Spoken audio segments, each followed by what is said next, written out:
back to my channel, Always Watching. I just finished watching Surviving Jeffrey Epstein, and this is from the makers of Surviving R. Kelly, so you know this is going to be some good shit. So if you're familiar with the documentary Filthy Rich, it kind of leaves off where that documentary left off.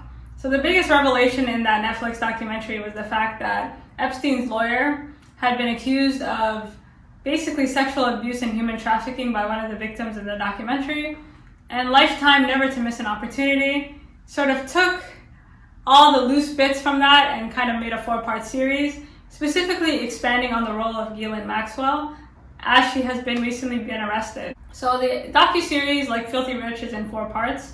The first 2 parts focus on who Jeffrey Epstein was, how they were able to kind of build this human trafficking network, and how he's able to get away with a lot of what he was able to get away with.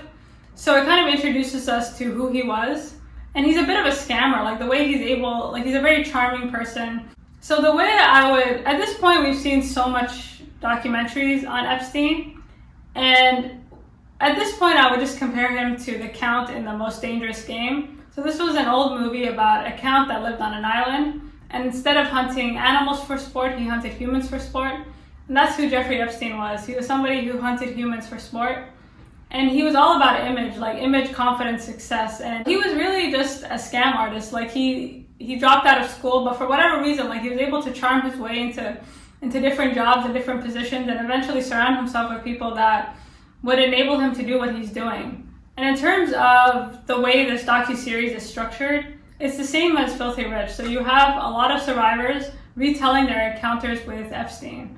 So the way Epstein was able to recruit women for this trafficking ring was by using his partner Ghislaine Maxwell, and specifically focusing on poorer areas, like women from, or little girls from, I should call them girls because they were girls from poorer backgrounds. In this documentary, like the survivors kind of give their background story, how they even came to be in the same vicinity as this guy. And this trafficking network is so vast that girls are literally recruiting other girls, right? Like they kind of hear through the grapevine that this old man is willing to pay them $200-300 for a massage, and that's all you have to do.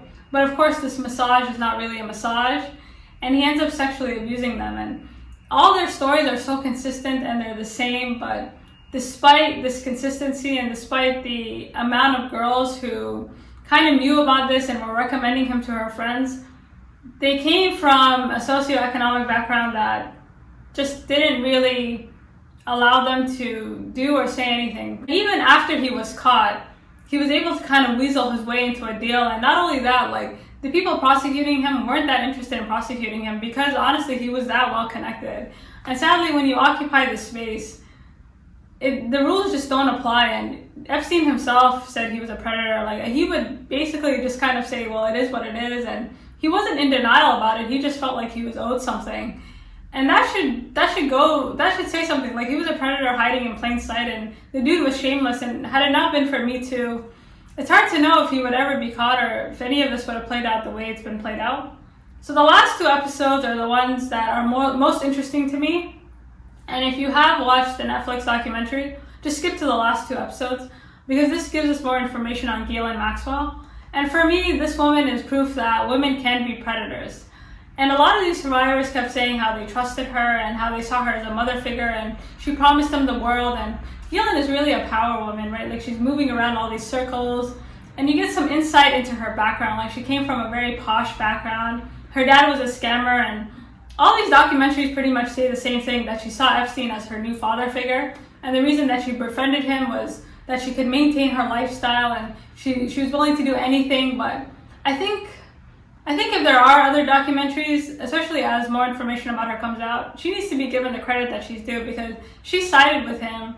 For me, she's also a predator, right? She kind of put herself in a position to be able to prey on others and do exactly what this man was doing. And a lot of these girls kept saying how they were hoping that she'd come in and save them, and she promised them careers, and they kind of looked at her as someone like them. Like she painted herself as someone who was similar and who could really help them and could really talk to him and be their kind of financial and walk them through this life. But really she was as sick as he is. And for me, they're both equally culpable, and she's also a predator. And I think the reason that maybe her storyline is downplayed a bit is because she's a woman.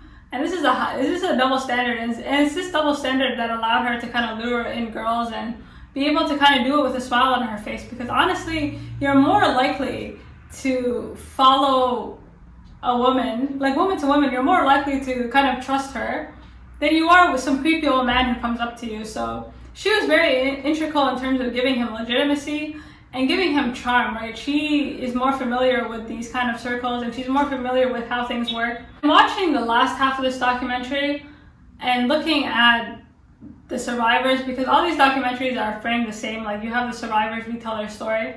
I think Ghislaine was very integral in terms of normalizing abuse. Like there's this idea that if you move up in the world or the more money you make, like this is just a trade-off. Like they come from a poorer background. This is just something you're gonna have to endure if you want to move up and if you want to enjoy this lifestyle. And this is not true. Like if you make more money and if you are successful, like abuse doesn't become more normalized. And I think for these girls, it was survival. Like she kind of framed it as a survival instinct.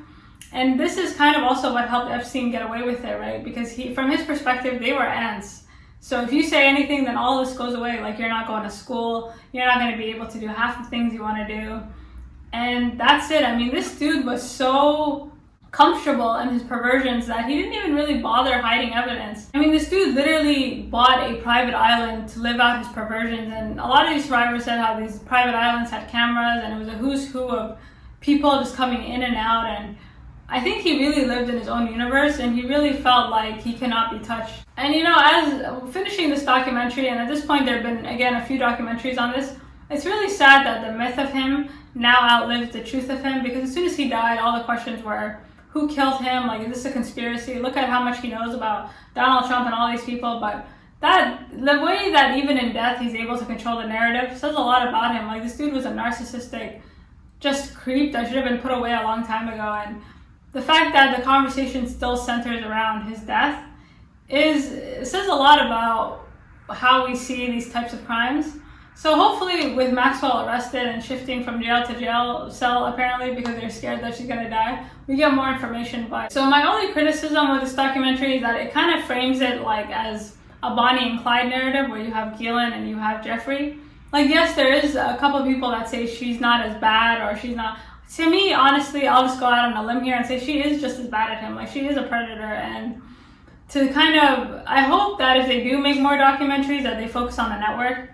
Because the reality is, like, yes, he's dead and yes, she's in jail, but the fact that she could be saved because of this little black book of hers, I mean, this is a network. Like, the human trafficking network they created still exists. The people who benefited from it still exist. The contacts that she was able to get through this still exist. Like, this is a foundational problem, and sadly, if you do occupy a space like Ghislaine, I mean, she was found in her mansion in the woods. Like, as far as she was concerned, she got away with it. And to be honest, she could still get away with it if she's able to name more names. But at the end of the day, it takes a village, not only to kind of create this type of human trafficking network, but to also allow people like this to get away with it. And for him to have committed suicide in a cell, for it to have gone to this point, really says a lot about how indifferent the system is to people with wealth. And not everybody who commits crimes, unfortunately, are made criminals. So if you did watch the documentary, let me know what you think. And yeah, until next time, peace from the Middle East.